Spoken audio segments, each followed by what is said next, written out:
Everyone, आज की video में हम क्लोरोप्लास्ट की स्ट्रक्चर पढ़ेंगे। लास्ट वीडियो में हमने माइटोकॉन्ड्रिया की स्ट्रक्चर देखी थी। ऐसे ही सेम क्लोरोप्लास्ट की होती है। इस जैसे माइटोकॉन्ड्रिया में हमने देखा था 2 लेयर होती है, ऐसे ही क्लोरोप्लास्ट में भी 2 लेयर होती है। इसको हम बोलते हैं आउटर मेम्ब्रेन और इसके अंदर है इनर मेम्ब्रेन। बस फर्क इतना है कि माइटोकॉन्ड्रिया में जो इनर मेम्ब्रेन थी वो तो इनफोल्ड हो गई थी, बट यहाँ पर ये जो मेम्ब्रेन है वो इनफोल्ड नहीं होती, वो ऐसी ही रहती है नॉर्मल। तो ये है आउटर मेम्ब्रेन या आउटर प्लास्टिडल मेम्ब्रेन और ये है इनर मेम्ब्रेन।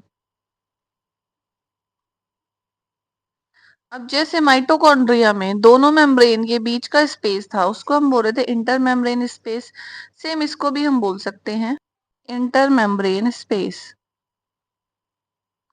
या फिर इसको हम बोलते हैं पेरीप्लास्टिडल स्पेस। वहां पे माइटोकॉन्ड्रिया था तो हमने पेरी माइटोकॉन्ड्रियल स्पेस बोला था। अब ये प्लास्टिड बना रहे हैं तो उसको बोलेंगे पेरीप्लास्टिडल स्पेस। सेम वही है, ये वाली स्ट्रक्चर तो आउटर इनर मेम्ब्रेन और दोनों के बीच का स्पेस इंटर मेम्ब्रेन स्पेस या पेरीप्लास्टिडल स्पेस। अब जैसे माइटोकॉन्ड्रिया के अंदर फ्लूइड होता था उसको हम मैट्रिक्स कह रहे थे, इसके अंदर जो फ्लूइड है उसको हम बोलते हैं स्ट्रोमा।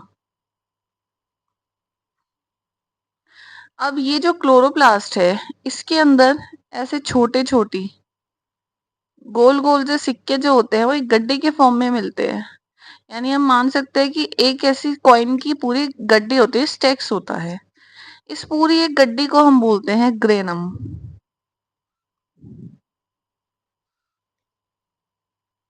और ऐसी अगर बहुत सारी हो तो उनको हम बोलते हैं ग्रेना।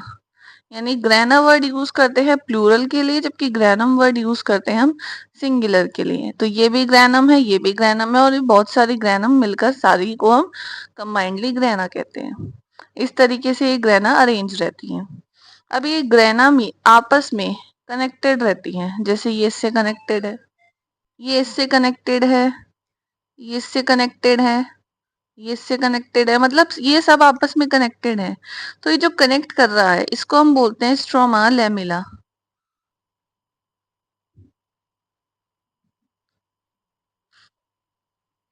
ठीक है। अब जैसे माइटोकॉन्ड्रिया के पास खुद का डीएनए था, ऐसे इसके पास भी खुद का डबल स्ट्रैंडेड सर्कुलर डीएनए होता है, और इसके पास भी खुद के राइबोसोम होते हैं 70S टाइप के। यानी इसके पास खुद की प्रोटीन फैक्ट्री है और खुद का डीएनए है, यानी ये काफी हद तक खुद का सिंथेसाइज खुद कर सकता है, रेप्लिकेशन कर सकता है। लेकिन कुछ प्रोटीन्स के लिए ये डिपेंडेंट रहता है न्यूक्लियस पर, इसीलिए इसको भी हम सेमी ऑटोनॉमस सेल ऑर्गेनल बोलते हैं। तो ये माइटोकॉन्ड्रिया और प्लास्टिड ये दोनों ही सेमी ऑटोनॉमस सेल ऑर्गेनल होते हैं। माइटोकॉन्ड्रिया तो प्लांट और एनिमल दोनों में मिलता है, लेकिन ये क्लोरोप्लास्ट सिर्फ और सिर्फ प्लांट में मिलेगा। अब ये जो सिंगल सिक्के की लाइक स्ट्रक्चर है ग्रेना में, इस सिंगल स्ट्रक्चर को हम बोलते हैं थाइलेकॉइड। और इस थाइलेकॉइड में अगर हम थाइलेकॉइड की स्ट्रक्चर बनाएं तो ये भी डबल मेम्ब्रेन स्ट्रक्चर होती है, और बीच में जो इसकी कैविटी होती है इसको हम बोलते हैं ल्यूमेन। और इसकी जो मेम्ब्रेन है, इस मेम्ब्रेन में चलती है फोटोसिंथेसिस की रिएक्शन, क्योंकि यहाँ पर होते हैं फोटोसिस्टम 1 और फोटोसिस्टम 2। इसी की वजह से जो पत्तियों का कलर है वो ग्रीन आता है और पत्तियां फोटोसिंथेसिस कर पाती हैं, क्योंकि यहाँ पर प्रेजेंट है क्लोरोफिल।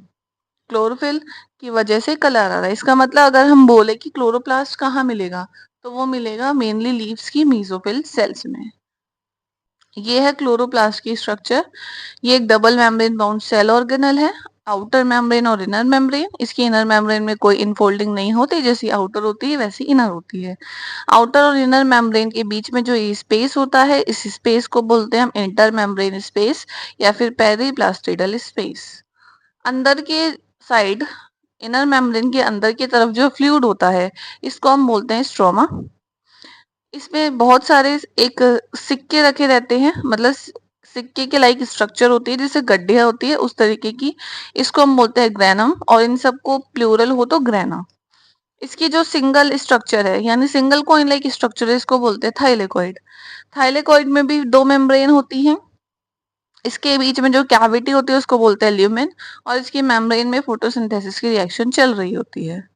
दो ग्रेना आपस में कनेक्टेड रहते हैं स्ट्रोमा लैमेला की हेल्प से।